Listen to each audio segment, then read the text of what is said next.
Bonjour à toutes et à tous. Alors nous sommes vraiment ravis de vous accueillir ce matin pour ce webinaire sur le sujet de la confiance numérique pour les collectivités territoriales. Dans un monde de plus en plus numérique, cette question de confiance numérique prend une importance de plus en plus grande. Et les collectivités, quelle que soit leur taille, doivent faire face et se préparer face à des risques accrus, cyberattaques, vol de données, rançon numérique, et sans aller jusque-là, même de simples dysfonctionnements numériques. Comme on le dit parfois, la confiance gagne en gouttes, mais elle se perd en litres, et il en va de même avec la confiance numérique. Alors, pour en parler avec nous ce matin, tout d'abord, nous allons commencer par une petite introduction avec Amandine Delamo de cybermalveillance.gouv.fr et François Charbonnier de la Banque des Territoires. Nous enchaînerons ensuite avec une table ronde avec 4 intervenants qui présenteront chacun 4 points de vue très intéressants et très complémentaires, vous le verrez. Et enfin, nous conclurons cette matinée avec le député de la Loire, M. Jean-Michel Nice, qui connaît très bien ces sujets et ces questions, comme vous le verrez. Alors, nous espérons que la matinée sera riche, qu'elle sera intéressante et pleine d'enseignements pour vous. Vous avez la possibilité de poser des questions au travers de l'outil Livestorm dans la rubrique questions, s'il vous plaît, et non pas dans la rubrique chat. Ça sera plus simple pour les coordonner. Et avant qu'on rentre dans le vif du sujet, je vous précise également qu'un replay sera disponible à l'issue de ce webinaire pour pouvoir re-regarder et transférer éventuellement à ceux qui n'auraient pas pu se connecter ce matin. Je vous souhaite à toutes et à tous une très bonne matinée et sans plus attendre, je donne la parole à Amandine Delamo et à François Charbonnier. Amandine, François, c'est à vous. Bonjour à toutes et à tous. Donc Amandine Delamo, donc chargée de partenariat au sein de Cybermalveillance, le dispositif donc national d'assistance aux victimes d'actes de cybermalveillance. Donc merci à la Banque des Territoires avec qui on co-organise cet événement aujourd'hui. L'idée c'est de vous présenter brièvement le dispositif et puis après de vous parler du programme de sensibilisation aux élus que nous avons lancé il y a quelques semaines maintenant. Donc juste pour revenir par rapport au contexte, donc comme l'a dit Didier, on est dans un monde de plus en plus numérisé, où il est important vraiment de bâtir un environnement de confiance pour les collectivités. Et pour les élus, rendre leur collectivité numérique a souvent une connotation technique qui peut faire peur, qui peut les rebuter. Et malheureusement, l'actualité illustre bien qui a vraiment besoin de maîtriser le numérique et notamment de la cybersécurité. En France, ce qu'on a pu voir, nous, sur notre plateforme, c'est qu'il y a eu 1200 collectivités en 2019 qui sont venues chercher de l'assistance. Donc, il y a un réel besoin et des réels risques. Donc, cette plateforme où ces collectivités sont venues chercher de l'assistance, c'est quoi ? En fait, c'est le fruit d'une initiative interministérielle pour répondre donc, à l'augmentation des actes de cybermalveillance qui a été lancée il y a un peu plus de 3 ans maintenant. Et on a donc 3 missions qui nous ont été confiées par le gouvernement. La première, donc, c'est l'assistance aux victimes, bien entendu. Donc, on a conçu un guichet unique qui a été conçu avec des questions très simples où la victime va suivre un parcours pas à pas pour avoir un prédiagnostic de ce qui lui arrive. Et en fonction des réponses, on va donc lui donner des éléments pour qu'elle comprenne le phénomène qui vient de lui arriver. On va lui donner des éléments éventuellement aussi infractionnels si elle souhaite aller porter plainte. Et on va la rediriger vers des organismes compétents qui existent déjà. On n'est pas là pour les remplacer, hein, loin de là. Au contraire, on les redirige vers ces organismes et il y en a pléthore.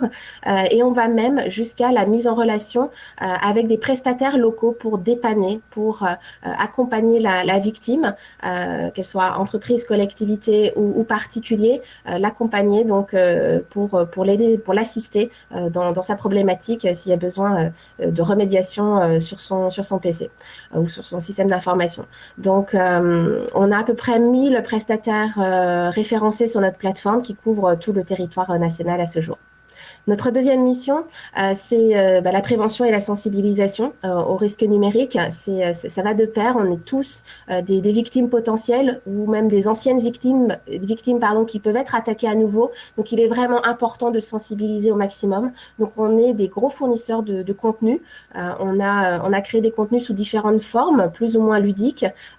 Des contenus, on a créé notamment un kit de sensibilisation qui est mis à jour régulièrement avec de nouvelles ressources. Donc, n'hésitez pas à aller sur notre plateforme pour voir un petit peu ce qui est fait.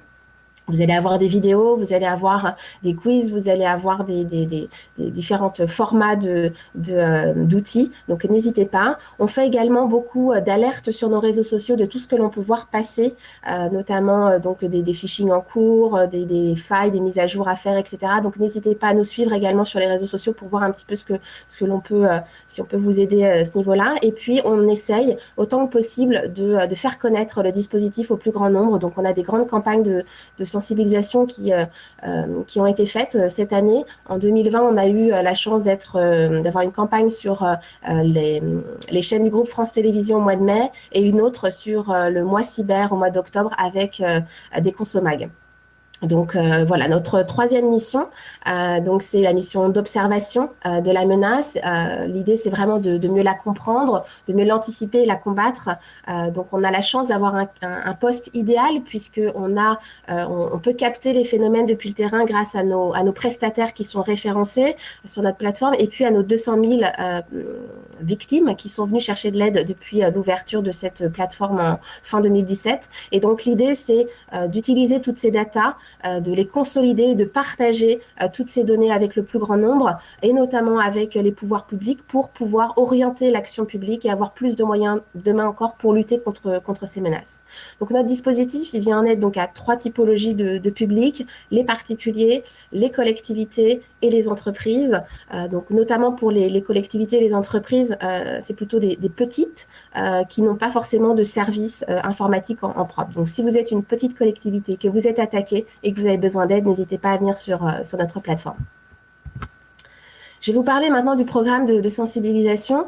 En fait, donc, comme je vous dis, les collectivités font partie depuis le début de nos 3 publics. L'arrivée, en fait, au sein du GIP en janvier 2020 de 2 nouveaux membres qui viennent du monde des collectivités, qui sont Fédération des clics et le Quater numérique, nous a vraiment incité à créer un groupe de travail sur ce sujet, donc dédié à ce public et avec également le concours de l'ANSSI et du ministère de l'Intérieur. On a tous réfléchi ensemble et fort de nos réflexions, on a décidé en fait de travailler sur des outils de sensibilisation pour les collectivités en s'adressant en priorité aux élus. Parce que l'idée, c'était vraiment qu'ils donnent l'impulsion sur ce sujet au sein des collectivités.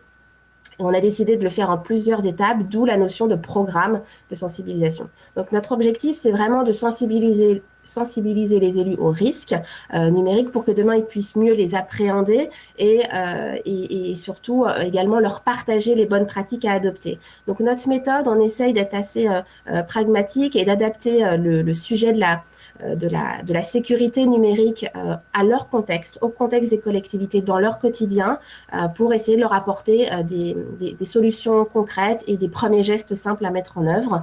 Donc dans cette première étape du programme, nos experts en fait ont répondu aux interrogations de 2 maires et leur ont donné des conseils et des gestes essentiels. Et bien entendu, la possibilité de se faire accompagner si besoin par notre plateforme.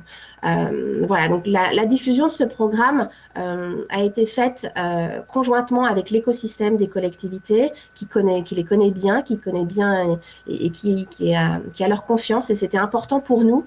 Donc en fait, on l'a lancé au mois d'octobre. Et cette première étape a été largement diffusée via donc une vingtaine de relais qui sont des associations, des syndicats, des médias, donc de ce monde des collectivités qui ont accepté de s'associer étroitement à la mise en œuvre de cette initiative et donc qui ont diffusé le plus largement possible cette première étape. Voilà. Et donc on a travaillé également en parallèle avec la Banque des Territoires sur la création de vidéos de sensibilisation J'ai oublié de vous montrer, pardon, ça c'était la première étape du programme. Et donc on a travaillé en parallèle avec la Banque des Territoires sur des vidéos de sensibilisation qui sont axées collectivité, qui complètent un guide sur la confiance numérique que va vous présenter François dans quelques minutes. Et donc voilà, on a vraiment une volonté d'accélérer la prise de conscience des enjeux par les élus et de les accompagner, d'accompagner les collectivités dans leur transition numérique. Donc ce programme a vocation à perdurer en 2021. On a le groupe de travail qui va s'étoffer, on va s'agrandir en accueillant la Banque des Territoires et la VICA qui nous rejoint également. Et l'idée, c'est de continuer à créer des nouvelles actions donc pour les élus, mais également des actions de sensibilisation visant les administrés. Voilà, j'espère que ça vous aura plu et que vous aurez appris des choses. Merci. François, c'est à toi.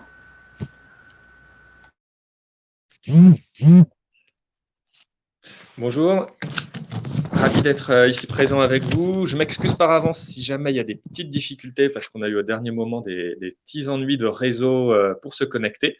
Je vais vous présenter rapidement, après Amandine, on va dire davantage le travail autour de ce guide qu'on est ravi de vous présenter aujourd'hui, qui est paru il y a maintenant 3 semaines, si je ne me trompe.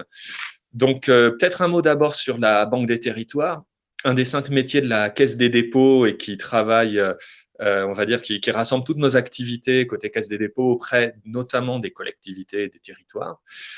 Dans cette logique-là, un petit zoom sur 2 de nos axes. On est un tiers de confiance historique et on accompagne les collectivités dans leur transition numérique.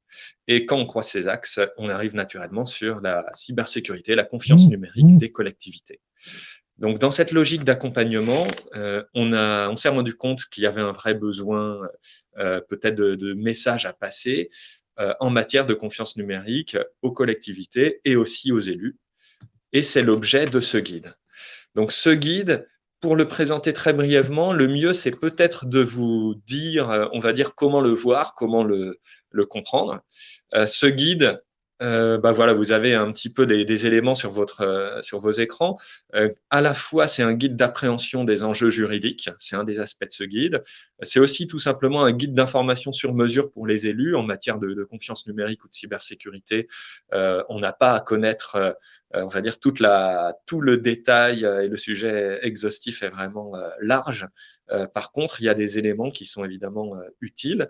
On pourrait aller plus loin en disant que ça peut être un guide de survie pour l'élu. En tout cas, c'est ce qu'on souhaite. C'est vraiment l'axe qui a présidé à son développement. On peut aussi voir des aspects très intéressants pour valoriser les démarches de confiance numérique engagées par les collectivités. Enfin, c'est tout simplement un guide de mise en situation. C'est la meilleure façon de se préparer. Il y aura quelques petits éléments dans ce guide qui vous y aident. Au total, on ne peut pas parler de ce guide sans parler des partenaires de référence avec qui on a travaillé. Un comité stratégique où on a eu l'honneur d'avoir des vrais partenaires qui nous ont bien aidés pour apporter leur expérience et leur connaissance. Donc, vous voyez la liste complète que je n'aurai pas le temps d'énumérer, mais évidemment, on va citer l'ANSSI, ACIMA, avec qui on organise cet événement et avec qui on a réalisé quelques vidéos dont je pourrais vous dire 2 mots enfin, et bien sûr des associations d'élus et des représentants de l'industrie.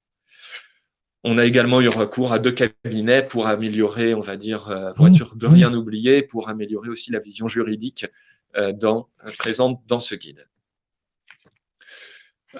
Quels sont les messages principaux de ce guide? Et c'est là-dessus que je voudrais insister avant de laisser la main. C'est surtout le rôle de l'élu. L'implication de l'élu, c'est vraiment l'élément primordial.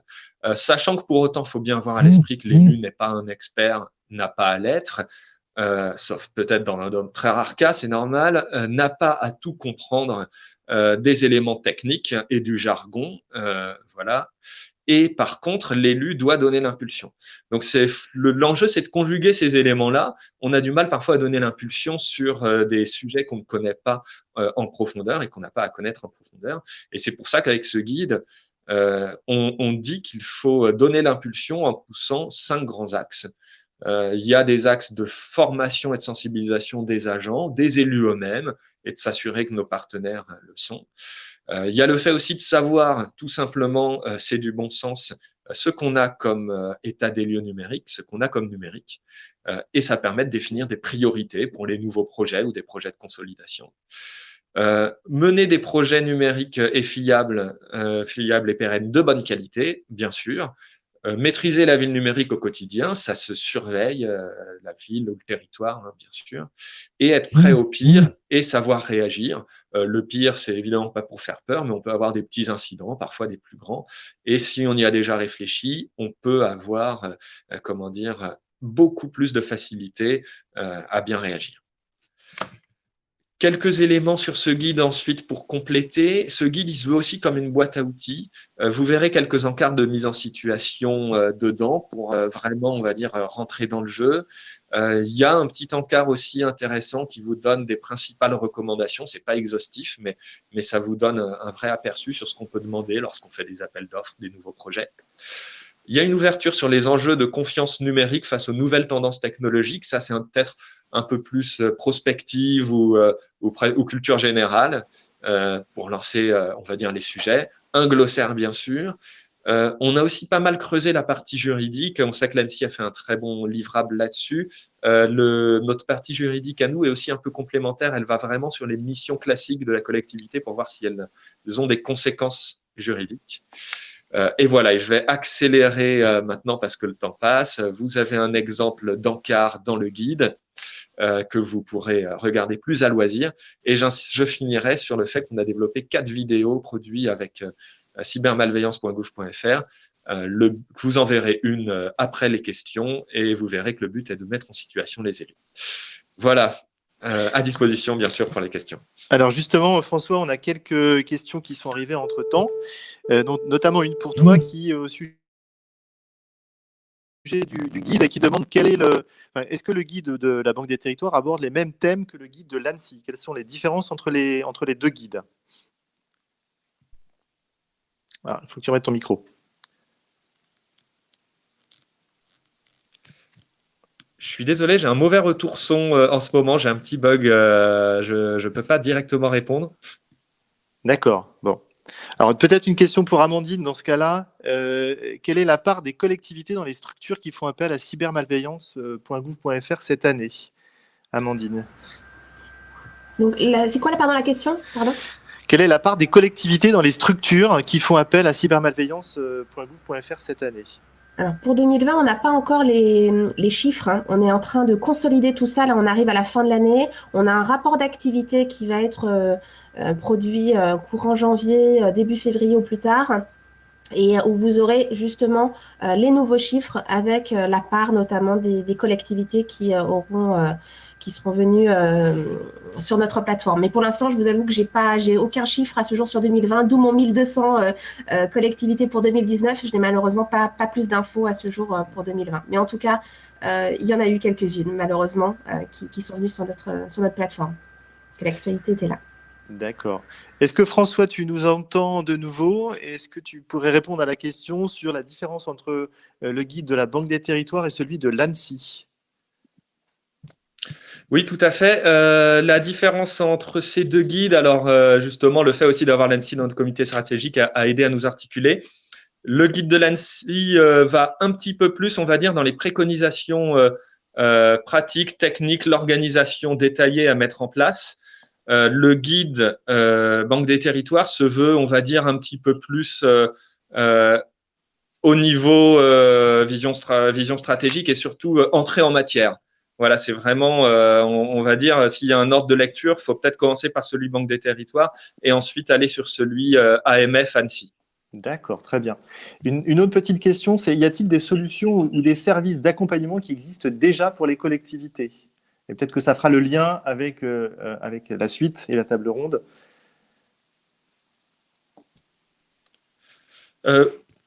Oui, il y a déjà, on va dire, quelques solutions. Je pense qu'il y a évidemment cybermalveillance.gouv.fr qui est déjà une des premières réponses en matière d'accompagnement des collectivités. Côté Banque des Territoires, on a évidemment ce guide qui est pour nous une sorte de de première étape et on ne s'interdit pas, on a un métier d'investisseur, d'investir dans des solutions de cybersécurité qui pourraient profiter aux collectivités. Et enfin, il y a en ce moment des discussions autour du plan de relance cybersécurité. Alors ça, c'est pas nous qui les pilotons, mais où il y a évidemment un axe autour des collectivités et qui devrait sans doute déboucher sur des solutions nouvelles pour les aider dans leur démarche. D'accord, et ça on y reviendra sans doute avec Monsieur Miss en fin de session. Écoutez, on va passer à la table ronde. Entre les deux, on va d'abord vous présenter une petite vidéo qui va s'afficher là tout de suite sur vos écrans, et ensuite on passe à la table ronde. Yamina, si tu peux lancer la vidéo. La mairie de Malware dans les Côtes-d'Armor, paralysée depuis 2 jours, en cause d'une cyberattaque qui a bloqué l'ensemble des serveurs informatiques dans la nuit de lundi à mardi. Un véritable casse-tête pour les agents de la mairie et les habitants qui doivent désormais effectuer toutes leurs démarches sur papier. Alors que les pirates réclament une rançon, le maire de Malware indique que ses équipes mettent tout en œuvre pour remédier à cette situation. Allô ? Bonjour monsieur le maire, ici François de la DSI. Justement, j'allais vous appeler. Je dois vous informer que nous avons été victimes d'une cyberattaque cette nuit. Tous nos ordinateurs sont hors service et nos serveurs verrouillés. Et les pirates réclament 100 000 euros. 100 000 euros ? Vous ne pouviez pas l'anticiper ? Oui, je sais, c'est compliqué, on manque de moyens. On doit régler le problème au plus vite. Je compte sur vous. Vous y croyez ? Vous avez raison. C'est ce qui se serait passé il y a 1 an. Mais entre-temps, les choses ont changé. Avec mes équipes, nous avons mis en place des mesures concrètes et simples pour ne pas nous retrouver dans cette situation. La sécurisation de nos systèmes numériques, la sensibilisation des agents mais aussi des élus, la préparation des équipes pour faire face au pire. Quel a été le déclic ? J'ai reçu des conseils avisés et j'ai pris moi-même cette initiative en faisant ce que tout élu doit faire. M'impliquer et donner l'impulsion au sein de ma collectivité pour que le numérique soit un numérique de confiance. Et voilà ce qui s'est réellement passé. Allô ? Bonjour monsieur le maire, ici François de la DSI. Je vous informe que nous avons été la cible d'une cyberattaque cette nuit. Mais rassurez-vous, tout est sous contrôle. Parfait, merci François. Alors, je crois que nous avons un petit problème de vidéo. La confiance si vous numérique, m'entendez. ça se prépare. Retrouvez tous les bons réflexes sur le guide pratique pour une collectivité et un territoire numérique de confiance.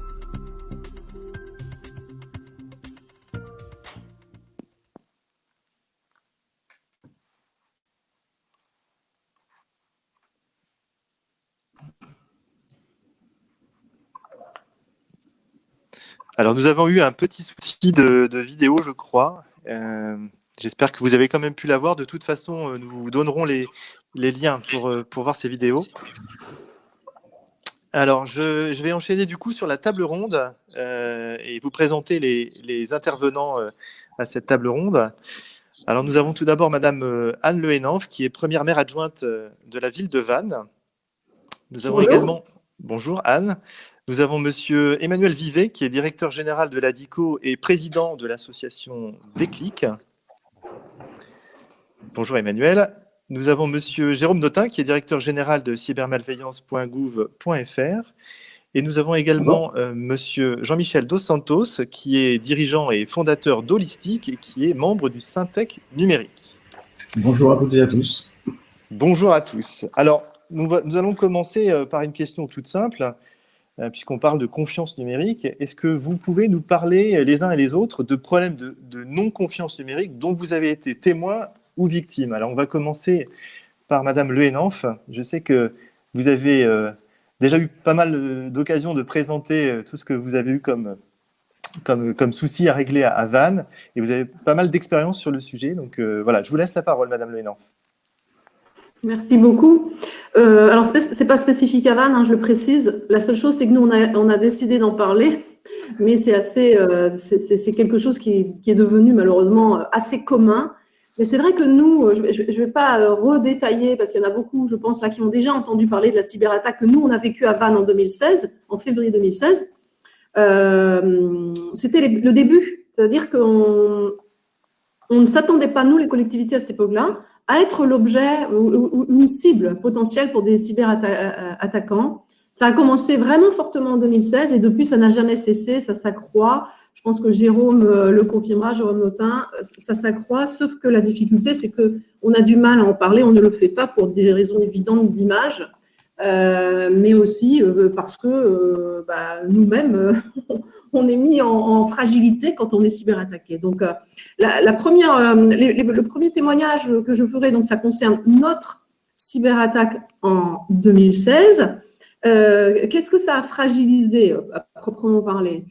Tout d'abord, nos systèmes d'information, ça c'est sûr. C'est-à-dire que si la directrice informatique ce jour-là a accepté de m'en parler, parce qu'on n'était pas à la première cyberattaque évidemment, mais ce jour-là, si elle a décidé de m'en parler de manière, je dirais un peu plus forte, c'est parce qu'il y a eu un risque.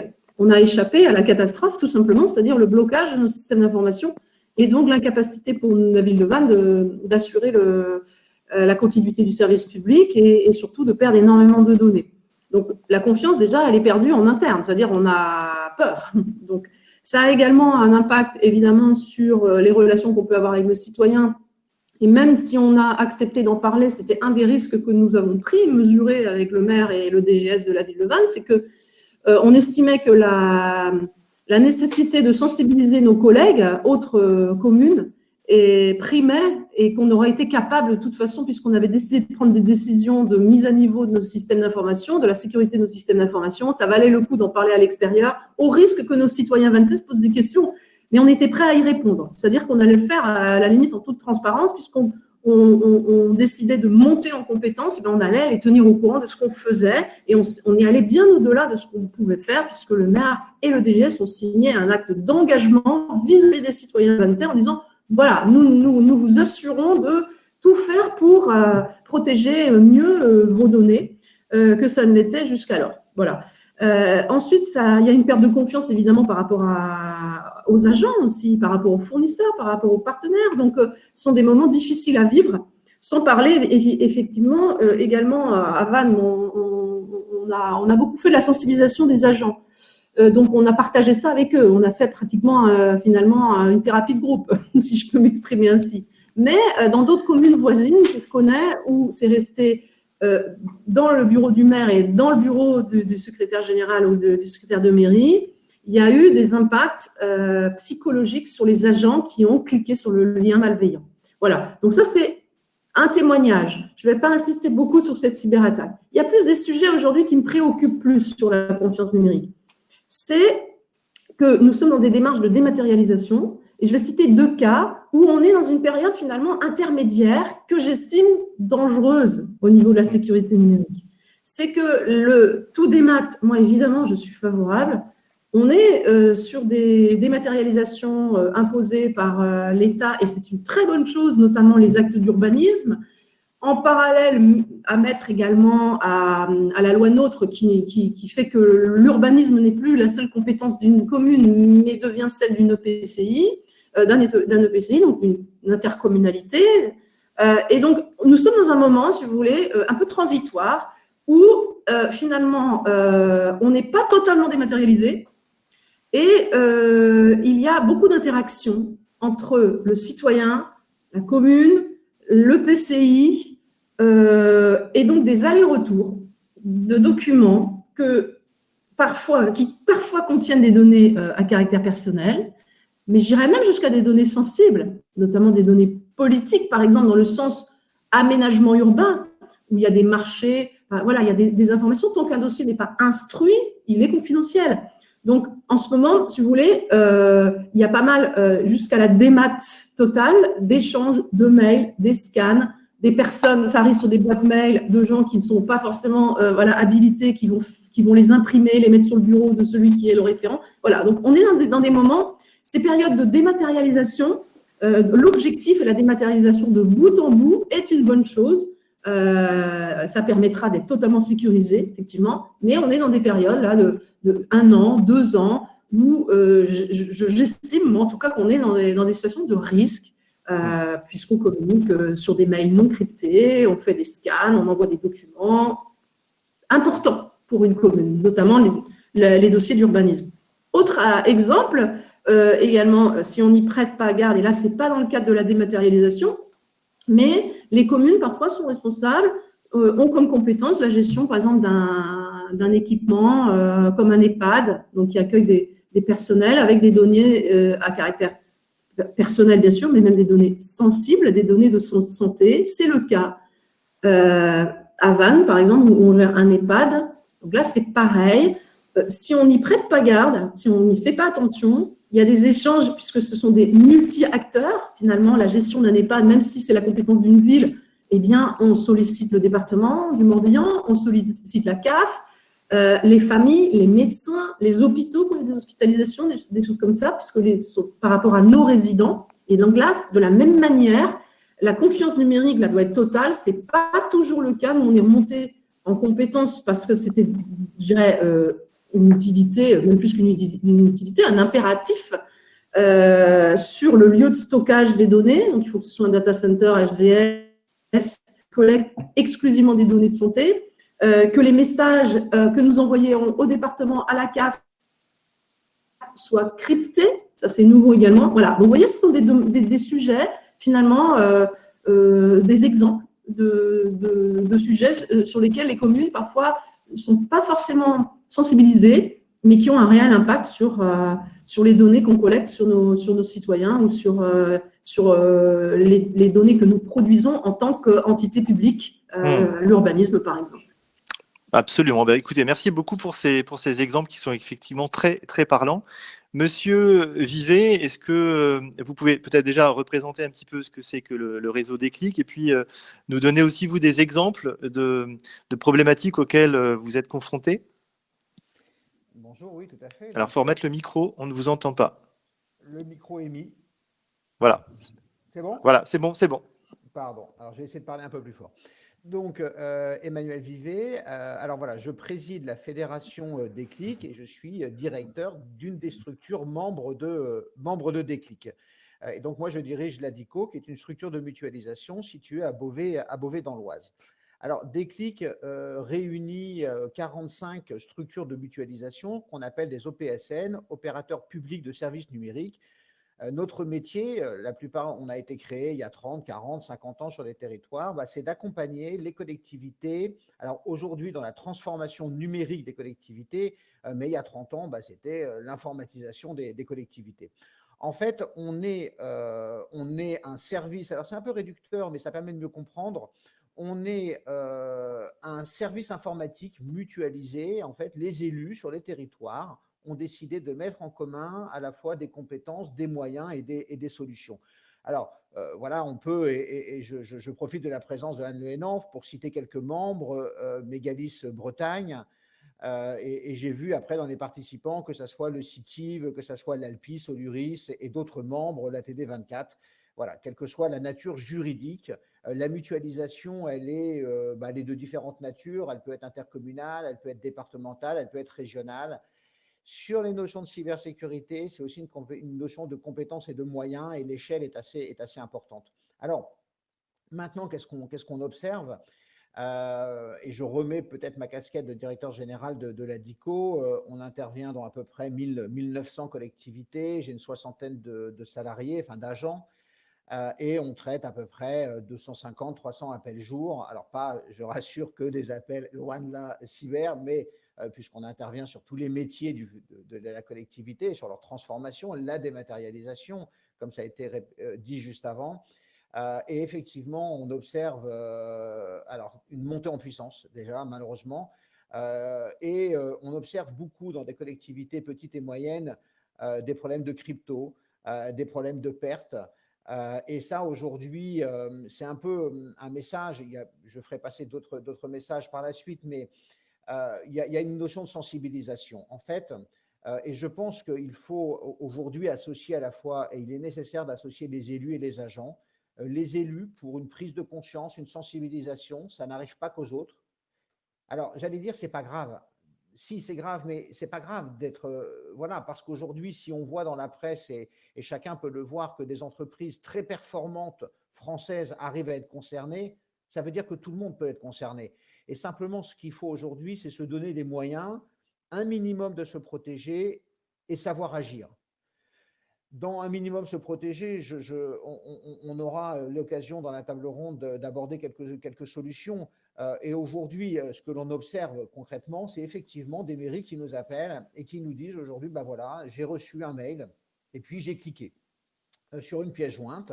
Et puis, alors sur une pièce jointe, alors la difficulté, c'est que c'est fait de façon très, très intelligente aujourd'hui. On n'est pas sur des premières attaques où globalement on pouvait regarder, et encore, que les mails étaient mal écrits, que les noms de domaine étaient bizarres. Aujourd'hui, c'est quand même fait de façon très, très intelligente.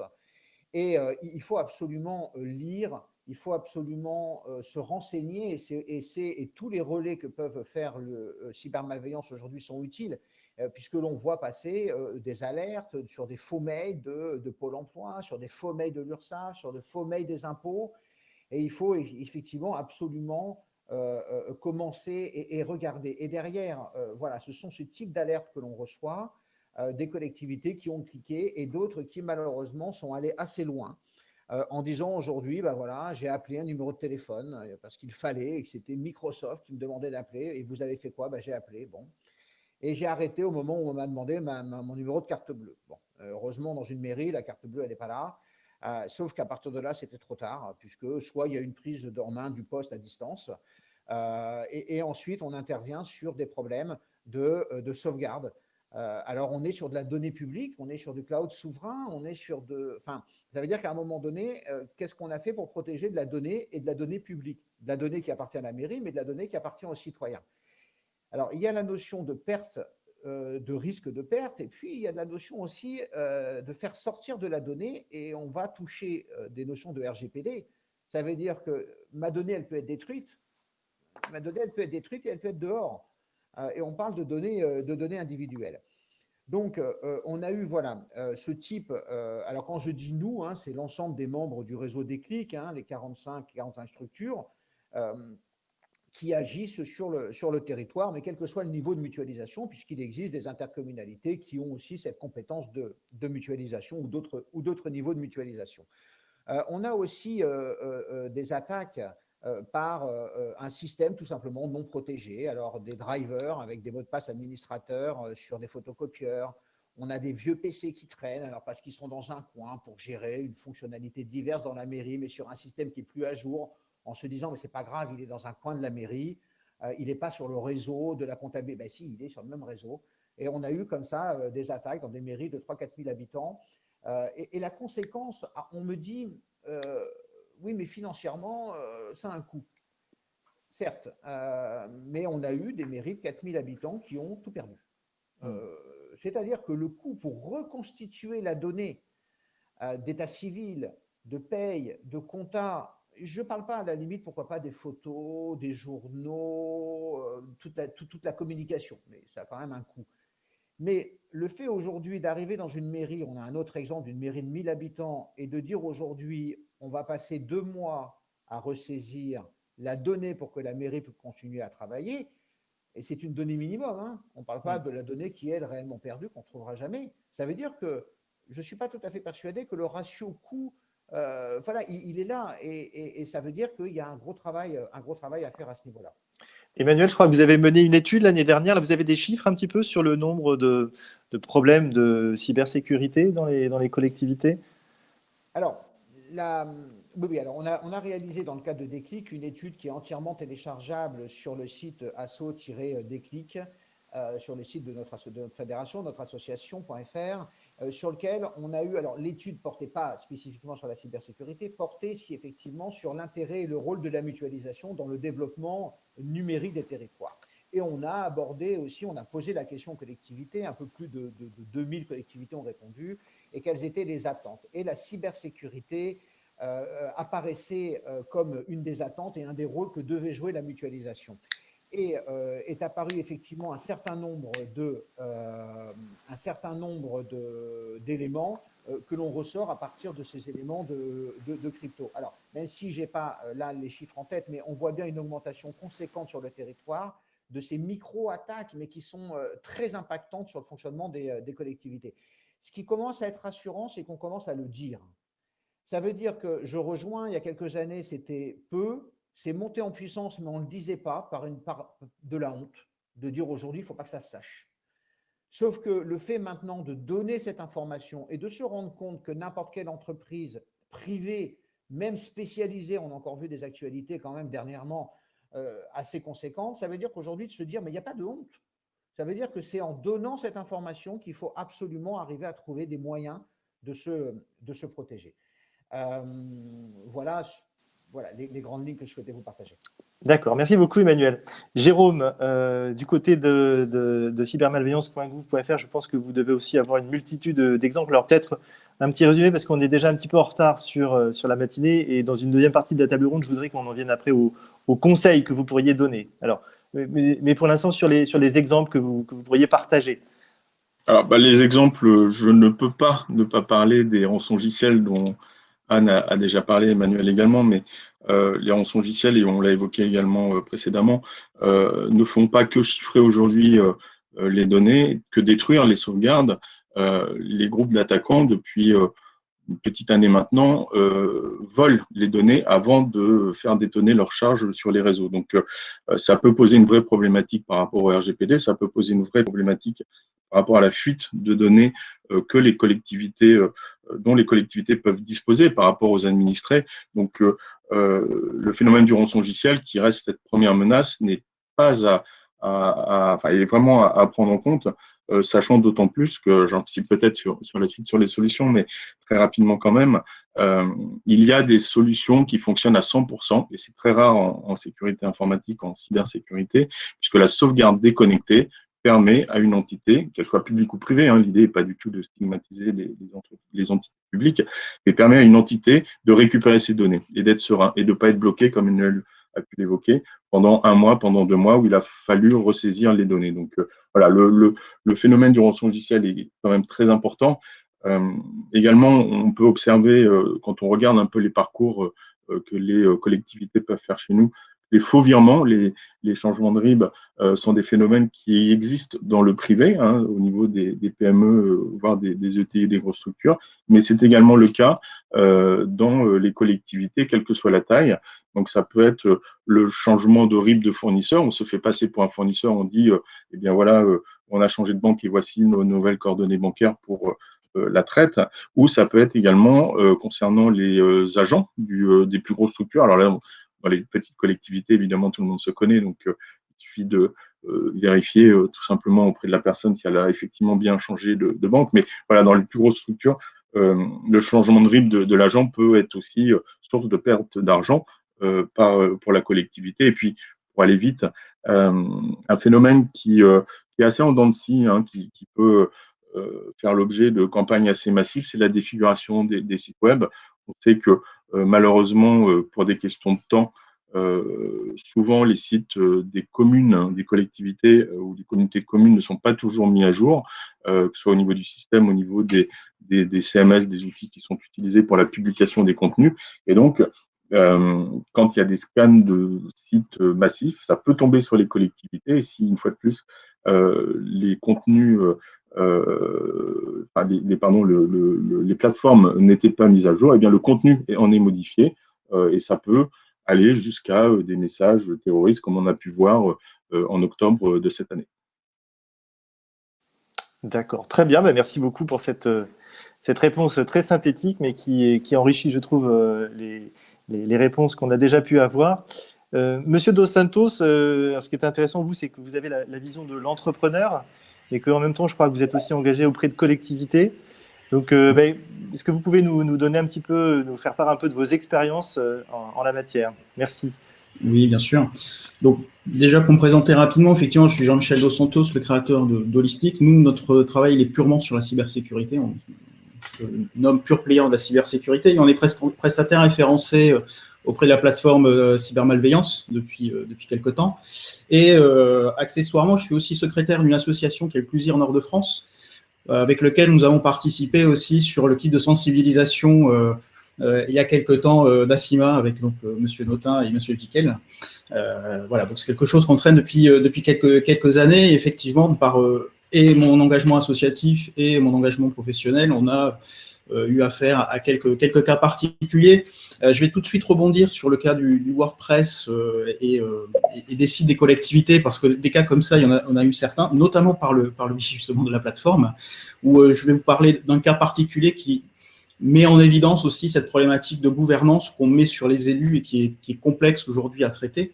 Je vais vous prendre le cas d'une commune qui avait décidé de déposer le nom de sa commune en .com, je ne vais pas citer, et il s'avère que, au fur et à mesure du temps et des obligations de chacun, le renouvellement du nom de domaine ne s'est pas effectué, n'a pas été fait, donc forcément un mécanisme de robot qui existe aujourd'hui récupère ces noms de domaine, et ce nom de domaine a été utilisé tout simplement pour un site pour adultes, ce qui forcément pour l'image de la commune est quand même assez catastrophique. Et derrière, je vais tirer un petit peu la ficelle. C'est là, il y a l'image effectivement de la commune, mais imaginez le citoyen qui reçoit un mail à partir d'un nom de domaine qui est celui qui légitimement était celui de la commune.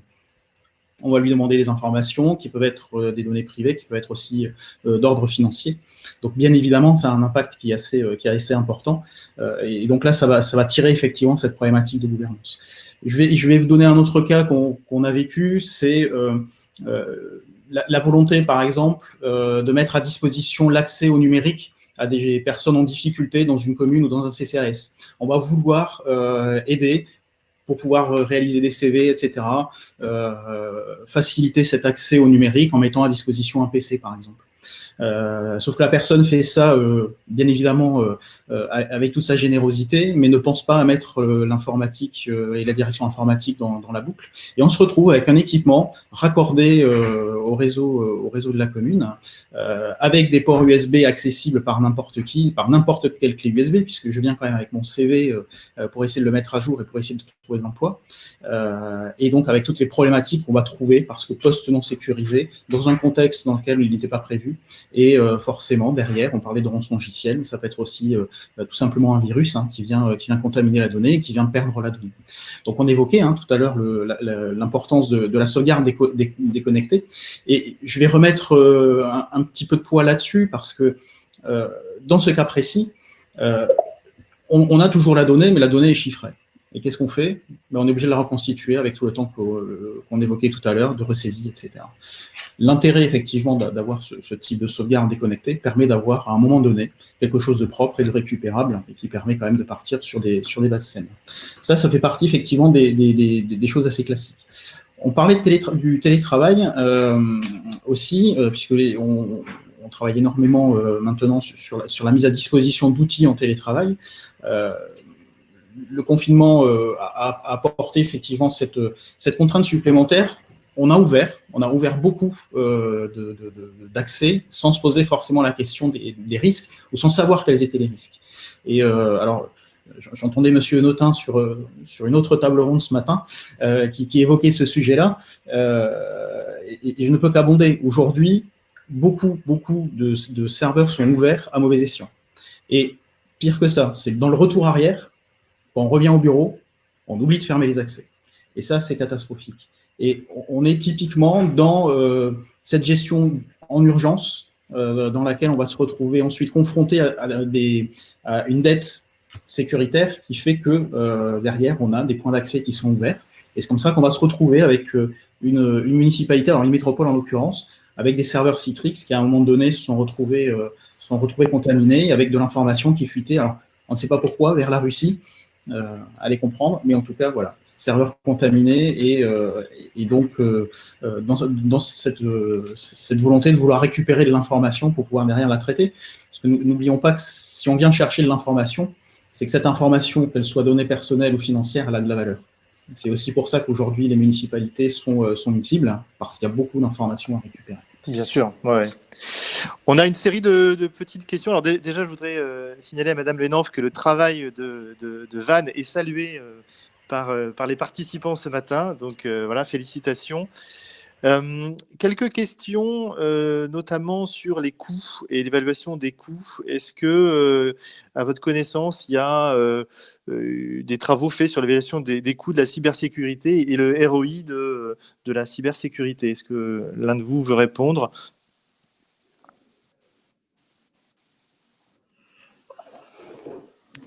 Peut-être côté Van, Madame Lenanf, je crois que vous avez déjà un petit peu étudié ces aspects. Alors, au niveau des coûts, dès qu'on parle d'argent, malheureusement, c'est compliqué dans une collectivité. Oui. Pour que je puisse, pour que, avec la DSI, parce que c'est un travail en binôme, hein, on a tiré groupé. Moi, je me suis occupée du politique, c'est-à-dire du maire, et elle du DGS. Pour qu'on puisse avoir l'accord de dépenser pour la sécurité numérique de notre ville, il a fallu que, d'abord, on soit très convaincante. Et donc, on a mis en avant des arguments de risque, notamment pénaux, hein, le pénal pour le maire, si on ne protège pas les données. Et surtout, la réponse qui nous a été faite, c'est « OK, on investit dans la cybersécurité, mais par contre, vous n'aurez pas de budget supplémentaire. » Donc, il a fallu arbitrer et nous priver d'autres projets, notamment de développement, sur la démat, hein, par exemple, sur la digitalisation, sur des services dématérialisés. Voilà. Donc, il faut bien comprendre que le coût sécurité n'est pas une priorité. En tout cas, ça ne l'était pas chez nous. Peut-être ailleurs, ça l'est. Ça ne l'était pas chez nous. Et que forcément, si on veut investir dans la cybersécurité, c'est au détriment d'autres projets. Mais c'est un bon investissement. Quand on sécurise et qu'on monte en compétence sur la cybersécurité, du coup, après, on est beaucoup plus à l'aise pour travailler sur des développements digitaux, quoi. Voilà. Ouais, c'est comme ça. Vécu. Donc, ça veut dire un petit sacrifice d'1 an ou 2 pour mieux repartir après un peu plus serein. Il y a également une question sur les procédures et sur la nécessité d'imposer une identité numérique, un archivage et un coffre-fort numérique. Quel est votre avis sur cette question? Est-ce qu'il ne faudrait pas généraliser l'identité numérique?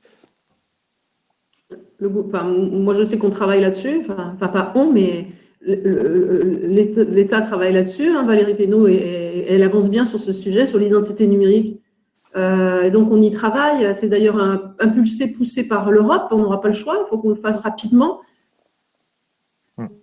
Mais plutôt, on pourra parler de ce coffre-fort numérique. Mais nous, on est plutôt fans. Hein. Moi, j'avoue que on avait eu l'occasion, d'ailleurs, au FIC, avec Emmanuel Vivet, de participer à une table ronde sur... on se connecte une seule fois pour le citoyen. C'est vrai que c'est une sécurité pour nous. France Connect, par exemple, moi, je suis fan de France Connect. Je voudrais que ça se généralise pour que tout passe par un seul clic. Ça nous permet, nous aussi, de nous dire que, finalement, l'identité de notre citoyen du Vantais est protégée par une plateforme, finalement, reconnue par tous, sécurisée, validée, que ce soit par l'ANSSI, que ce soit par l'État, etc. Je ne sais pas ce qu'Emmanuel en pense. Mais... Oui, ça fait partie effectivement des différentes propositions. Et je rejoins sur France Connect, et ce qui est le cas aujourd'hui, il faut absolument arriver. En fait, l'intérêt de l'identité numérique de France Connect, c'est à la fois de simplifier et de sécuriser. Parce que si on sécurise sans simplifier, tout à l'heure, dans les questions, quelqu'un parlait du risque de l'inclusion numérique. Enfin, et des difficultés du numérique sur un monde entièrement dématérialisé. Et on est dedans déjà. Et c'est vrai que ça sera un échec si on n'arrive pas à traiter les deux choses en même temps. Et l'intérêt de l'identité numérique, et en tout cas de France Connect, c'est effectivement de se dire à la fois, je simplifie un accès, mais je le sécurise. Voilà, il faut arriver à mêler les deux. Et je fais simplement un lien, et je pense que c'est quelque chose sur lequel il faudrait arriver à travailler, alors peut-être avec la DGCL, peut-être avec l'AMF, et tous les volontaires sur l'identité numérique des élus. Ça veut dire que là, on a eu des élections municipales, et une des premières décisions des élections municipales, ça a été de demander aux élus d'acheter des certificats électroniques, alors qu'ils avaient certainement un programme, et la crise sanitaire a fait que le démarrage a été plus compliqué que prévu, mais ça veut dire que, bizarrement, l'agent, le DGS ou le secrétaire de mairie a dû demander à l'élu de dire attention, il va falloir transmettre les payes, il va falloir transmettre des écritures comptables, il va falloir faire un certain nombre de choses, ou l'état civil sur un programme comme Comedec. Et ça veut dire qu'aujourd'hui, je pense qu'il faut absolument mettre en place l'élu à une identité numérique. Alors, il y a l'identité numérique dans son ensemble, il y a la CNIE, il y a des choses comme ça, c'est même plus des projets, puisque c'est des choses qui vont être déployées, mais il y a quand même quelque chose à travailler parce que l'identité de l'élu existe, il y a un répertoire, c'est quelque chose qui est reconnu, et il faudrait rajouter cette notion d'identité numérique parce que c'est une obligation dans le fonctionnement aujourd'hui. Et ça serait déjà une première prise de conscience, de faire prendre conscience à l'élu qu'il a une identité numérique. Et quand on parle d'identité numérique, on sait qu'il y a une responsabilité qui est derrière. Ça fait une bonne transition avec la deuxième partie de cette table ronde. J'aimerais bien que dans cette deuxième partie, on se concentre sur la question des conseils que vous pourriez donner à toutes les personnes qui suivent ce webinaire ce matin, qui sont souvent des des élus ou des personnes qui travaillent dans les collectivités. Quels sont les conseils, les bons conseils qu'on peut donner, alors un peu dans la lignée du guide de la Banque des Territoires dont François Charbonnier parlait tout à l'heure. On va peut-être commencer par vous, Monsieur Dos Santos. Quels sont les 3 grands conseils que vous pourriez donner ce matin sur ce sujet de la confiance numérique pour les collectivités territoriales? Alors, le premier point, je pense, c'est la démystification. En fait, cette partie aujourd'hui de sécurité doit être quelque chose qui doit être accessible et abordable. Alors, du coup, je suis heureux d'entendre parler de France Connect, puisque c'est un exemple typique de ce qu'on peut faire pour démystifier. En arrivant avec des solutions simples et accessibles finalement au commun, permet, j'allais dire, d'apporter ce thème de la cyber de manière assez aisée et assez facile pour tout le monde. L'objectif, en fait, aujourd'hui, dans tout ce qu'on mène en termes de sensibilisation, en termes d'accompagnement, en termes d'amélioration aussi dans les collectivités, passe par cette simplification et faire monter finalement la maturité d'un point de vue compréhension des enjeux, etc., plus sur le côté métier et moins sur l'aspect technique, et finalement laisser faire à des gens qui ont été validés, notamment par l'ANSSI, ces solutions techniques et qu'elles soient simples à mettre en œuvre. Et donc expliquer que finalement la cybersécurité, c'est pas la guerre des étoiles, c'est la mise en place de processus, la mise en place de règles, de solutions qui vont couvrir un certain nombre de risques, qui sont pas forcément d'une complexité à la mise en œuvre ou à l'utilisation, et qui vont être plutôt dédiés effectivement à un usage particulier. Et c'est donc, j'allais dire presque à nous d'apporter des solutions de sécurité qui vont être simples à utiliser et qui répondent aux besoins. L'ANSSI fait ça très bien aujourd'hui, et je pense qu'il faut bien s'appuyer sur les recommandations de l'ANSSI pour choisir les bons produits. La deuxième partie, je dirais, c'est l'accompagnement au changement.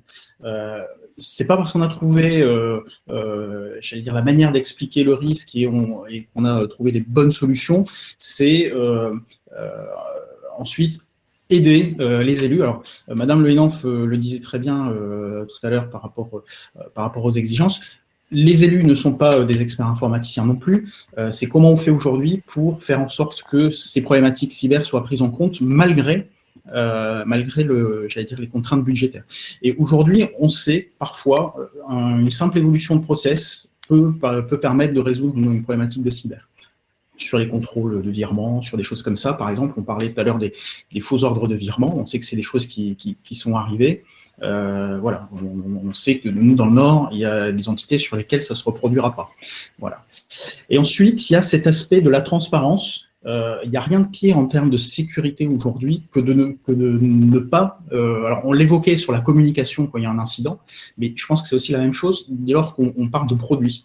Il n'y a rien de pire qu'une boîte noire dont on ne sait pas ce qu'elle fait.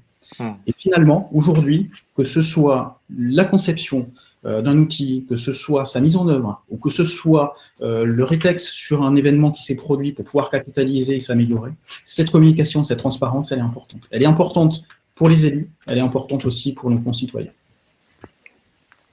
Très bien, donc si je résume, démystification, accompagnement du changement et pédagogie de la transparence, hein, en trois points. Jérôme Notin, de votre point de vue, quels seraient les grands conseils à prodiguer ce matin sur ce sujet?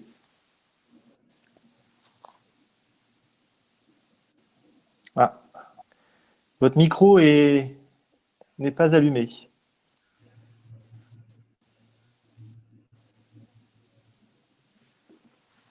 Jérôme, il faut que vous activiez le micro. Bah, sinon, je vais poser la question à Emmanuel entre-temps. Alors, je vois qu'Emmanuel a disparu de l'écran. Peut-être, Madame Le Henaf, du coup, vous pouvez prendre la parole. Je vais venir au secours. Ouais. Venir au secours de collègues.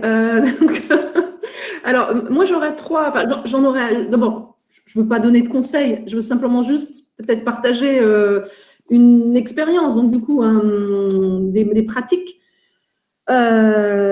Aujourd'hui, moi, je dirais en priorité, c'est qu'il ne peut pas y avoir de modernisation, de transformation digitale d'une collectivité sans que l'application soit secure by design. Ça, c'est le premier conseil que je dirais. Ne sous-estimons pas, ou en tout cas, plutôt même dans les marchés publics, les appels d'offres. Dorénavant, nous, on a inclus une clause cybersécurité dans tous nos achats quand ils sont numériques. Ou que ce soit des logiciels métiers, que ce soit donc il faut qu'ils soient secure by design, parce que ça permet aussi d'acculturer nos partenaires extérieurs, si jamais eux, ils sont pas sensibilisés à la chose, et bien sûr, toujours au regard du RGPD aussi, conforme au RGPD. Donc, secure by design. La deuxième chose, c'est, je suis d'accord avec M. Dos Santos, c'est la sensibilisation.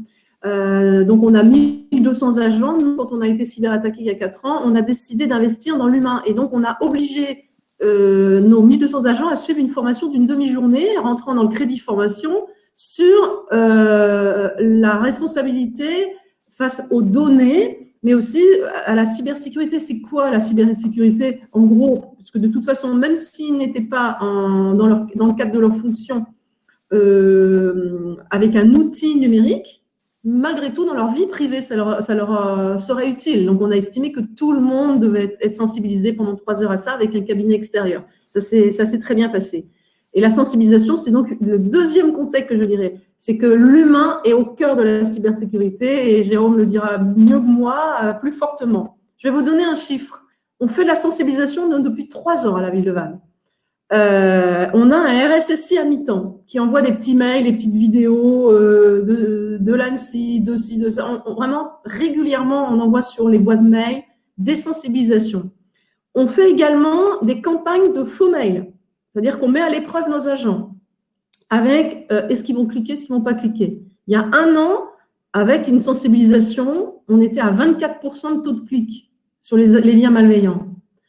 1 an plus tard, c'est-à-dire là, récemment, on vient de faire une campagne il y a quelques semaines, 17%. C'est-à-dire que c'est une sensibilisation qui ne s'arrête jamais, c'est sans fin. C'est-à-dire que ce n'est pas parce qu'on a fait une formation que ça y est, on a fait le boulot et on ne fait plus. Non, c'est continuel. Parce qu'ils sont de plus en plus bons aussi, les cyberattaquants, parce que les mails sont vraiment très réalistes. Et puis enfin, je dirais qu'il faut s'appuyer sur les organisations qui savent faire. Une commune toute seule, une collectivité toute seule, je pense que c'est un petit peu lourd comme sujet quand même. Sauf si on est une équipe DSI bien musclée, c'est le cas de Vannes, c'est le cas de Lorient, voilà. Mais en dehors de ces 2 villes morbihanaises, honnêtement, je suis pas sûre qu'il y ait les ressources humaines adéquates pour accompagner la collectivité. Donc, il faut s'appuyer sur les organismes de mutualisation. J'en vois 2 principalement. J'espère que les EPCI ont compris que c'était, en tout cas c'est le vœu que j'ai, mais les EPCI ont compris que elles étaient stratégiques sur ce sujet de la cybersécurité, l'accompagnement des communes, donc les intercommunalités, et puis bien sûr les syndicats mixtes. Il y a Emmanuel Vivet avec la DICOM, et nous en Bretagne, on a Mégalis Bretagne qui fait un travail formidable sur l'accompagnement des communes, sur ces problématiques-là. Donc évidemment, il faut s'appuyer sur ceux qui savent faire, ceux qui ont peut-être plus de moyens humains, de moyens financiers, de moyens technologiques. Donc, il ne faut pas avoir peur d'aller frapper à la porte de ceux qui peuvent nous accompagner. Et puis, peut-être le dernier, c'est que si le mal est fait, c'est-à-dire si on est cyberattaqué, il faut surtout aller prévenir la gendarmerie nationale ou la police nationale. Il ne faut pas cacher ça dans son carton, dans le bureau du maire ou le bureau du... Il faut vraiment aller en parler. Et puis, ce sont des gens qui sont professionnels, ils ne vont pas aller faire de la com à outrance dans le territoire. Mais surtout, ça va les aider, eux, à remonter les pistes des nouvelles attaques. Ça, je pense que Jérôme le dira mieux. Voilà un peu ce que je pouvais dire, finalement. Très bien. Alors, je résume. Donc, c'est sécuriser by design, le premier point, sensibilisation de tous les agents, s'appuyer sur les gens qui savent faire, et puis surtout, le dernier point, ne pas hésiter à aller le dire à la gendarmerie, à la police, pour aider à remonter les filières. Jérôme, de votre côté, je crois que votre micro refonctionne. Oui. Quels sont les grands conseils que vous pourriez donner du point de vue de cybermalveillance.gouv.fr ? Je crois qu'on a dit énormément de choses déjà. Je ne vais pas reformuler ce que Anne a pu évoquer. Simplement, moi j'ai renoté 3 points là, qui ont été résumés là, mais sur la sensibilisation, donc notre dispositif depuis sa création essaye de produire un maximum de contenu. Amandine l'a évoqué également en introduction. C'est du contenu qui appartient à tout le monde, c'est du contenu qui est sous licence ouverte. C'est un contenu dont on peut rajouter un logo d'une commune, d'une communauté de communes. qu'on peut rediffuser donc là, de manière extrêmement large. Donc, il suffit pour cela de nous demander le code source, entre guillemets, des fichiers PDF. Et nous, on sera très contents de pouvoir donc diffuser ces fichiers sources qui vont permettre donc une adaptation auprès de la communauté de communes. Donc, on essaye d'avoir un discours très grand public. Hein. On n'essaye pas de faire peur, mais on donne quand même les conseils qui vont bien. Et puis, il y a des déclinaisons sous différentes formes.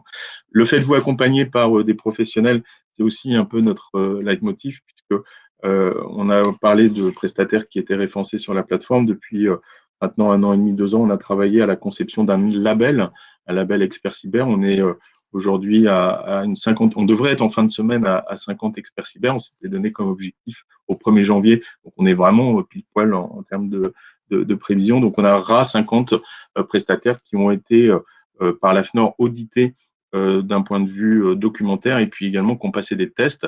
Donc, l'objectif est de pouvoir valoriser les structures qui ont vraiment une expertise en cybersécurité et également sur l'accompagnement en amont, pas uniquement sur la remédiation, puisque quand on présentait le dispositif au début, on nous disait « Ok, c'est super, quand je suis victime, je viens chez vous, mais comment je fais pour ne pas être victime ?» Donc voilà, c'est une partie de la réponse à cette question qu'on nous a fréquemment posée au départ de la conception du dispositif.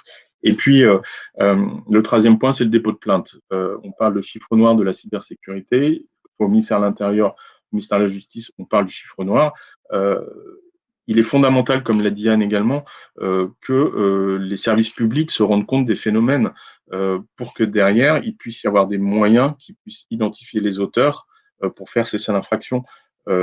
Quand en 2019, il y a des millions de mails qui sont envoyés sur ce que le parquet a appelé crypto-porno ou, comme on a évoqué aussi tout à l'heure, la fraude à la réparation informatique, comme Emmanuel disait, qui est la fenêtre qui s'ouvre et qui dit « Alerte Microsoft, vous avez un virus ».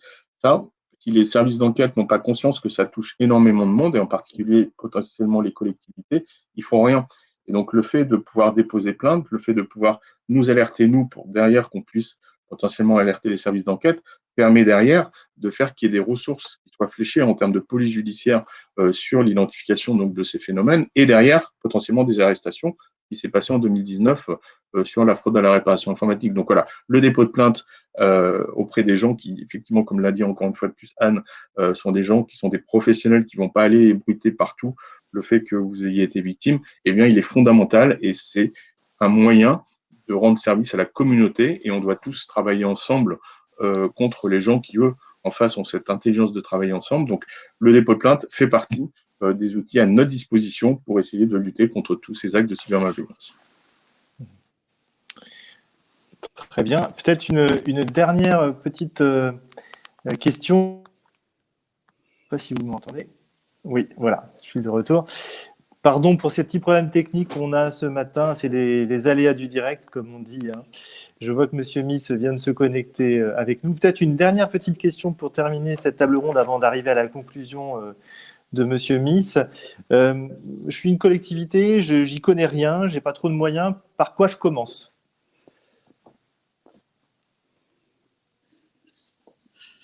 Je commence déjà, alors moi, avec le recul, je commence par aller sur le site de l'ANSSI. Je vais sur le site de l'ANSSI. Le guide de l'ANSSI, honnêtement, on n'y va pas forcément parce qu'on n'a pas le temps, qu'on n'a pas l'idée, voilà, on ne sait pas tout. Hein. Mais honnêtement, avec le recul, maintenant, je dirais d'abord, on commencerait. Vraiment, je démarre, je n'ai pas de notion, je vais sur le site de l'ANSSI et déjà, je m'informe sur c'est quoi la cybersécurité, quelles sont les bonnes pratiques, la cybersécurité pour les élus, enfin, pour les collectivités. Voilà, je commencerai par ça, tranquillement. Très bien. Monsieur Dos Santos, quel est le conseil que vous donneriez ? Même question. Alors, le conseil sur l'ANSSI, bien évidemment, j'approuve. C'est clairement aujourd'hui une référence. Ensuite, c'est l'état des lieux. Je pense que ce qui est important pour une collectivité, c'est de savoir où est-ce qu'elle en est. Donc, à un moment donné, il va falloir être en capacité de maîtriser son patrimoine informationnel. Donc, l'étape 2, c'est amorcer un état des lieux. D'accord. Faire un état des lieux, un audit de la situation. Oui. Très bien. Jérôme, de votre côté, même question. Si j'avais une chose à faire pour débuter.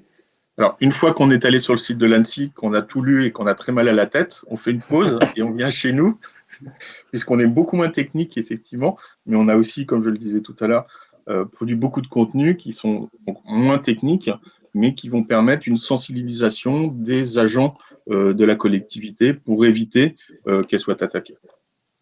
D'accord. Je vois qu'Emmanuel Vivet nous a de nouveau rejoint. Je ne sais pas s'il nous entend. Emmanuel, est-ce que vous nous entendez? Non, je crois qu'il a beaucoup de mal à se connecter, des problèmes de réseau du côté de l'Oise, du côté de Beauvais. Eh bien, écoutez, je vous propose peut-être, Monsieur Miss, que vous nous fassiez votre conclusion. Écoutez, volontiers, j'espère que vous m'entendez bien. Oui, si vous pouvez mettre la caméra. Alors, oui. Comme vous voulez. Faire ça. Super. Attendez. Ah, voilà, très bien. Éviter de faire fuir la caméra, ce sera mieux. Mais voilà, non, je voulais vraiment vous remercier tout d'abord de cette invitation, à la fois la Banque des Territoires et puis évidemment cybermalveillance.gouv, et je salue particulièrement Jérôme Notin. Vraiment vous remercier l'ensemble des élus et l'ensemble évidemment des techniciens des collectivités locales qui nous suivent ce matin. Je pense que j'ai l'occasion d'assister à une partie de vos travaux ce matin et donc plaisir de conclure avec vous cette matinée. Je pense que le sujet de la confiance numérique tel que vous l'avez défini est vraiment un enjeu crucial à la fois pour les enjeux de sécurité des collectivités territoriales évidemment, mais aussi pour l'ancrage plus long terme de la transformation numérique dans nos territoires. La sécurité de nos organisations, mais aussi la capacité de résilience des acteurs publics est aujourd'hui fortement challengée dans le contexte de la crise sanitaire. Cette crise a été dans le même temps, je pense, un accélérateur pour la transformation numérique des territoires. Et un peu partout, on a assisté au développement du télétravail et à la dématérialisation croissante des services. Évidemment, le corollaire de cette accélération, c'est la nécessité de prise en compte d'une dimension cyber qui est essentielle pour permettre aux collectivités de pouvoir continuer évidemment à assumer leur mission sans être trop en mode dégradé, de continuer à assurer le service que nos concitoyens sont en droit d'attendre. Et puis, le mot important que vous avez utilisé d'ailleurs sur la plaquette de votre brochure, qui est le mot confiance, parce que je crois que c'est un peu la clé de voûte du dispositif. Il faut à la fois la confiance des agents pour évidemment enrôler tout le monde dans cette nouvelle manière d'assurer le service public, et puis évidemment la confiance des administrés pour qu'ils utilisent à la fois les outils et puis surtout les services que les collectivités mettent en place aujourd'hui de plus en plus largement selon des modes dématérialisés. Et de ce point de vue-là, je fais le mea culpa de l'État aussi, parce qu'on pousse un peu à la roue avec notamment le Code des marchés publics ou d'autres systèmes qui obligent aussi à accélérer un peu le pas avec les contraintes que vous venez d'indiquer et que je partage totalement, à la fois de formation, évidemment, les contraintes de cybersécurité, les contraintes de formation et d'acculturation. De ce point de vue-là, je me réjouis justement du fait que cette brochure est détaille largement des fiches actions, pas seulement des problématiques, mais également des manières de les résoudre. Et puis évidemment, le JPASIMA, cybermalveillance.gouv, avec la capacité à accompagner justement les collectivités sur ces sujets de cyber, d'apporter des assistances et puis de mettre à disposition du contenu de formation. J'ai bien compris, dans un langage plus lisible, ça ne fera pas plaisir à Guillaume Poupard, mais il comprendra, parce que je pense qu'effectivement, on peut quand même se le dire entre nous, l'une des raisons, c'est parfois le caractère un peu ésotérique des termes utilisés. On utilise un vocabulaire qui est certes un vocabulaire précis et rigoureux de technicien, mais je pense que d'abord, il faut qu'on ait une vision un peu grand public et être capable de poser vis-à-vis du grand public sur les territoires de quelle manière on souhaite aborder cette sécurité des collectivités que Guillaume Poupard et l'ANSSI, d'ailleurs, souhaitaient faire une priorité pour 2021. Donc, de ce point de vue-là, les défis auxquels sont confrontées les collectivités et comment y répondre pour bâtir ensemble cet environnement de confiance, moi, je verrais un peu deux points. D'abord, les préoccupations des acteurs locaux, et les réponses apportées ensuite au niveau national et au niveau européen. Alors, pour parler des défis auxquels sont confrontées les collectivités territoriales, pour établir cette confiance, il faut quand même rappeler un certain nombre de faits récents d'ailleurs, et pas que sur des petites collectivités, parce que On a aussi souvent tendance à dire que les grandes seraient mieux protégées parce qu'elles seraient mieux structurées. Ce n'est pas forcément vrai parce que les niveaux d'attaque aussi, et les assaillants ne sont pas non plus totalement, de ce point de vue-là, irrationnels. Et évidemment, selon la valeur, la nature des informations qu'ils visent, ils sont capables d'assigner de manière différente des petites collectivités ou des grandes. Et on a vu au mois de mars, Marseille, par exemple, Martigues, la métropole d'Aix-Marseille-Provence, qui ont été les cibles d'attaques informatiques sous forme de rançongiciel. Récemment, on a eu la ville de Vincennes, qui a eu également des cyberattaques. Et puis, d'une manière générale, l'ANSSI alerte sur l'importance des menaces cyber au niveau local. Et on l'a vu également par l'explosion vraiment des attaques cyber de toute nature pendant cette période de confinement. Et quand je dis collectivité, je le dis au sens large parce que les élus locaux sont aussi parfois présidents du conseil de surveillance de l'hôpital, notamment. Et évidemment, les services publics, ça s'entend au sens large. Ça peut être la collectivité, la mairie, le conseil départemental, la région. Ça peut être aussi tous les services déconcentrés ou les services mutualisés que sont les groupements hospitaliers de territoire aujourd'hui, les services des eaux, les services un peu hybrides dans lesquels on a des intervenants à la fois sous forme de DSP avec du public et du privé. Et donc, je pense que c'est vraiment un enjeu extrêmement important. Je voulais donner quelques chiffres parce que, bon, c'est toujours important de donner quelques métriques. C'est les chiffres qui sont annoncés par le rapport récent qu'a rendu le Club de la sécurité et de l'information, le CLUSIF. Et on estime environ à 30% des collectivités territoriales qui affirment avoir été touchées par une cyberattaque de type plutôt ransomware, et 53% d'entre elles qui ne communiquent pas encore sur de telles attaques, même si effectivement la directive Nice au niveau européen et puis bon, les guides des bonnes pratiques font que cette mutualisation doit se faire. On voit bien qu'il y a là quand même un sujet qui est aussi l'un des problèmes, c'est qu'il y a une forme encore de tabou sur ces sujets-là et on n'ose pas forcément reconnaître qu'on a été victime d'une cyberattaque, alors que le problème n'est pas de savoir si on l'a été, c'est plutôt de savoir quand on va l'être, parce qu'aujourd'hui, je pense que c'est un sujet qui est largement grand public et évidemment, tout le monde le sera d'une manière ou d'une autre. Et il faut lever un peu ce tabou qui existe encore sur ces questions-là. En fait, 35% des collectivités territoriales aujourd'hui chiffrent leurs données. Donc, il y a beaucoup à faire par rapport à ça, parce que évidemment, quand on va plonger dans les serveurs pour récupérer des données, pour les revendre ensuite, ou pas d'ailleurs, puisque beaucoup d'assaillants laissent miroiter la possibilité de restitution, alors qu'en fait, on sait que souvent, ce n'est pas le cas, puisqu'ils ont les outils pour chiffrer les données, mais ils n'ont pas forcément ni l'intérêt ni l'envie de se remanifester pour ensuite les rendre. Donc le problème de ne pas les avoir chiffrées, c'est qu'évidemment, elles ne sont pas sauvegardées. Parfois, elles sont perdues, et quand elles sont perdues et qu'elles sont évidemment données en clair, on imagine les enjeux que ça représente. Et puis, le chiffre qui me semble également assez important et assez grave, 75% des collectivités n'ont aucun plan de gestion de crise en cas d'attaque cyber.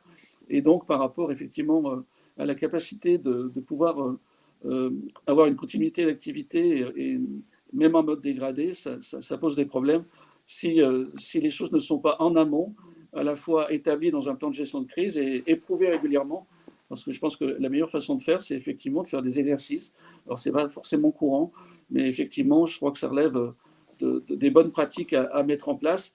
Et puis, évidemment, sans vraiment surprise, dans cette étude du CLUSIF, 49% des fonctionnaires territoriaux estiment que leur administration a correctement évalué les enjeux de cybersécurité.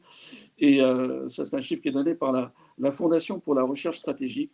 Et donc, je pense qu'il faut qu'on ait de ce point de vue-là encore une marge de progression, évidemment, à résorber. Alors, quelles sont les raisons qui expliquent que le secteur local rencontre de telles difficultés pour s'approprier les enjeux cyber? Alors, évidemment, nous avons une organisation territoriale à plusieurs niveaux, qui est un facteur de complexité, avec évidemment la libre administration des collectivités, ce qui est normal et c'est quelque chose qu'on souhaite plutôt renforcer dans les années qui viennent, notamment avec la loi 4D que porte Jacqueline Gouraud, le droit à l'expérimentation. Et donc évidemment, le fait que chacun ait un peu des pratiques différentes ne simplifie pas les choses. D'un point de vue effectif, également consacré à la sécurité des systèmes d'information, c'est souvent insuffisant pour des raisons qui sont assez simples. Parfois le manque de moyens, mais aussi parfois la difficulté à recruter les profils qui sont recherchés. Et ça pose donc évidemment la question de la formation et du recrutement, et puis éventuellement du CNFPT, puisque c'est quand même un acteur important pour les collectivités locales. Et de ce point de vue-là, il faut que la cyber soit vraiment une formation et un mode de recrutement comme d'autres voies de recrutement. Évidemment, les vulnérabilités ne sont pas les mêmes, comme je disais tout à l'heure, entre les collectivités qui sont de petite taille et qui n'ont pas forcément les moyens en interne de faire face à ces enjeux. Donc ça, c'est une étude qui a été faite par l'Association pour les petites villes de France. Et elles ont évidemment été aussi l'objet d'attaques. Et puis les petites structures souffrent d'une manière générale de problèmes en matière de cybersécurité, le manque de sensibilisation en interne, et puis la possibilité d'internaliser les compétences cyber. Et donc, ça suppose, ce qui a été très bien dit tout à l'heure par Madame Le Hanef, de pouvoir mutualiser d'une manière ou d'une autre ces collectivités et d'impliquer évidemment les structures qui sont celles qui sont au service des élus, que ce soit les outils de coopération intercommunale, donc évidemment selon la taille, les EPCI, les syndicats mixtes, les agglos évidemment, et puis au-delà de ça, les fédérations d'élus. Et je salue l'implication justement des fédérations d'élus dans la réalisation de ce guide, ce qui montre effectivement que quel que soit le type de structure, le type de collectivité, des grandes villes, des plus petites villes, il y a une volonté de faire émerger quand même des solutions de cybersécurité au niveau le plus élevé. Les collectivités les plus petites sont donc particulièrement démunies face à cette menace. Et comme ça a été rappelé, il y a effectivement des enjeux multidimensionnels, donc le risque de cyberattaque, de cybermalveillance. Au-delà de ça, des risques de dysfonctionnement qui ne sont pas forcément intentionnels, mais qui font que le service n'est pas rendu. Ça, c'est le problème de mise à jour, les problèmes de formation de personnel, et puis le risque d'atteinte indirecte qui peuvent être subis par des collectivités de fait de l'attaque, effectivement, de prestataires ou d'usurpation d'identité par rapport à la mise en commun, à l'interconnexion des systèmes. Et ces risques sont conséquents pour les acteurs locaux, et une attaque informatique perturbe le fonctionnement de la collectivité, la désorganise, et comme je le disais tout à l'heure, peut mettre en danger évidemment les données des administrés et puis altérer sur le long terme la confiance entre citoyens et élus, et évidemment la réputation, la réputation maintenant des collectivités qui sont victimes de ces enjeux.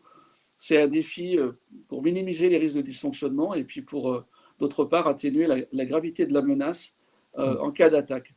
Et comme vous le dites dans le guide, d'ailleurs, je pense qu'aujourd'hui, il s'agit de rétablir cette fameuse confiance dans le numérique.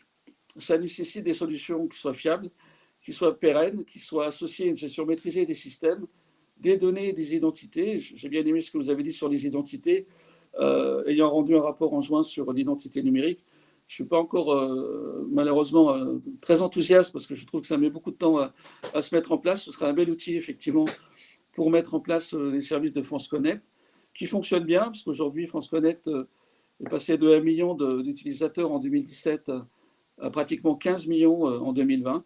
Donc on voit que cette progression-là fait que France Connect peut être effectivement le portail de l'État qui met en relation usagers, prestataires de services et collectivités dans un système de confiance et qui permet d'apporter des services à nos concitoyens. Et puis, un certain nombre de réponses sont apportées également au-delà de l'échelon national. C'est le deuxième point que je voulais évoquer au niveau national et européen pour soutenir les collectivités. Des mesures ont été mises en œuvre au niveau national pour apporter cet appui au territoire.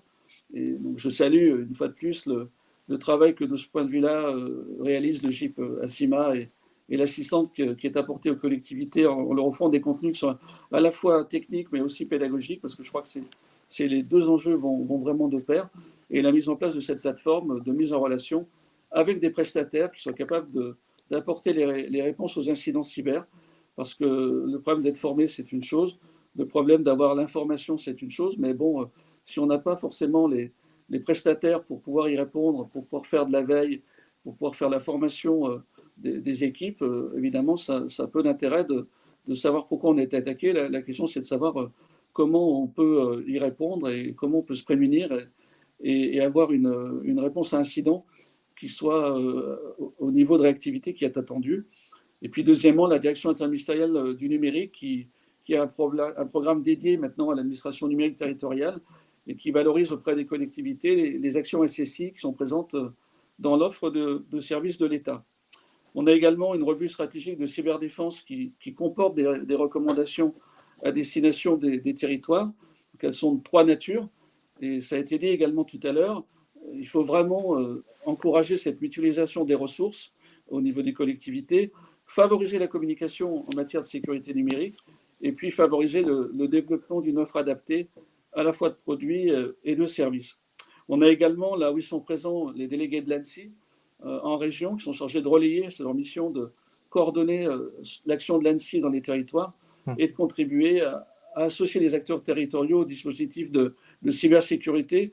Et l'idée étant vraiment d'avoir une cartographie des acteurs et de mettre finalement en mouvement le plus grand nombre possible d'acteurs pour pouvoir également mutualiser évidemment, quand on est victime d'une cyberattaque ou d'un ransomware ou d'une manière ou d'une autre, d'une attaque par déni de service ou autre, c'est important de pouvoir échanger entre, je dirais, de pair à pair, mais au sens vraiment entre professionnels confrontés au même sujet, parce que bon, on peut en parler, mais tant qu'on n'a pas été vraiment confronté à une cyberattaque, c'est toujours difficile d'en appréhender vraiment les enjeux et les modes opératoires et les modes de recouvrement des systèmes. Et puis, les annonces que vous avez faites ce matin confirment cette volonté d'accompagner les collectivités pour qu'elles réussissent à mettre en place cette politique de confiance numérique sur les territoires. Je pense qu'aujourd'hui, on doit aller encore plus loin pour répondre aux défis cyber. Et de ce point de vue-là, l'Europe va apporter des solutions. On a plusieurs enjeux de taille qui se posent aux collectivités dans ce domaine-là. La mutualisation, la standardisation, la formation des élus.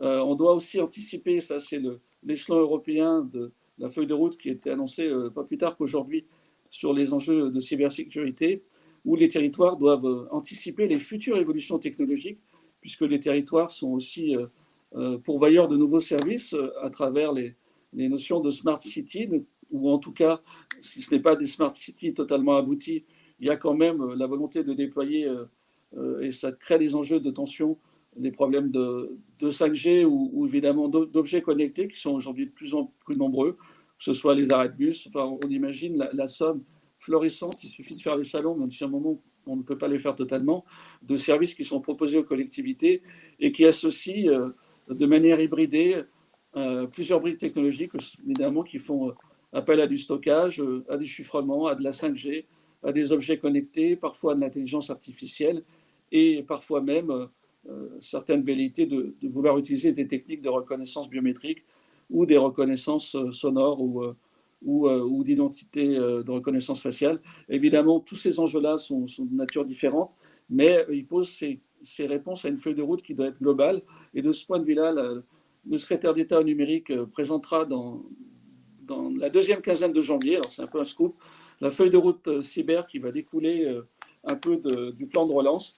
Il y a 4 items dans cette feuille de route cyber qui sera présentée par Cédrico, et à la fois évidemment le financement de l'innovation et de la recherche, qui est indispensable si on veut avoir des entreprises et des startups qui soient en capacité d'assurer d'une certaine manière notre souveraineté numérique dans ces données-là et apporter aux collectivités les réponses aux questions techniques dont elles ont besoin.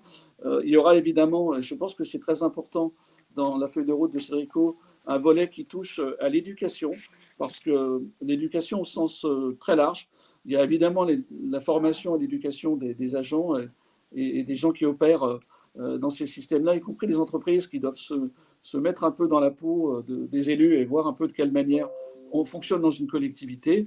Et puis évidemment, des citoyens qui doivent comprendre quels sont les enjeux pour éviter de tomber dans des formes parfois de complotisme ou de défiance manifeste, parce que je pense que l'idée des collectivités dans cette matière-là, c'est évidemment de rendre un meilleur service, de limiter les coûts évidemment, en tout cas de réduire les coûts indus, et puis d'apporter des usages nouveaux à nos concitoyens. Et donc c'est dans une démarche vertueuse, mais il faut que de ce point de vue-là, l'État également accompagne cette problématique d'éducation.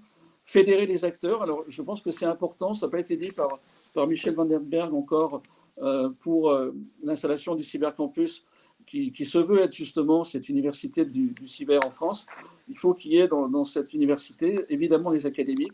C'est très important pour être à l'état de l'art sur les technos. Il faut qu'on ait évidemment les entreprises, quelle que soit leur taille, notamment évidemment celles qui sont capables de faire le marché demain sur ces sujets-là. Et je pense qu'il faut y associer évidemment les élus, les collectivités locales, les collectivités territoriales qui déploieront et qui déploient déjà sur les territoires ces nouveaux usages et qui font le lien entre les politiques publiques au niveau étatique, les grandes entreprises, les entreprises des territoires et nos citoyens. Et puis donc ce volet, dernier volet, que représentera dans les engagements du gouvernement la formation, et je pense que c'est très important, à la fois à destination des élus pour permettre justement des modules de formation, modules de financement, je pense.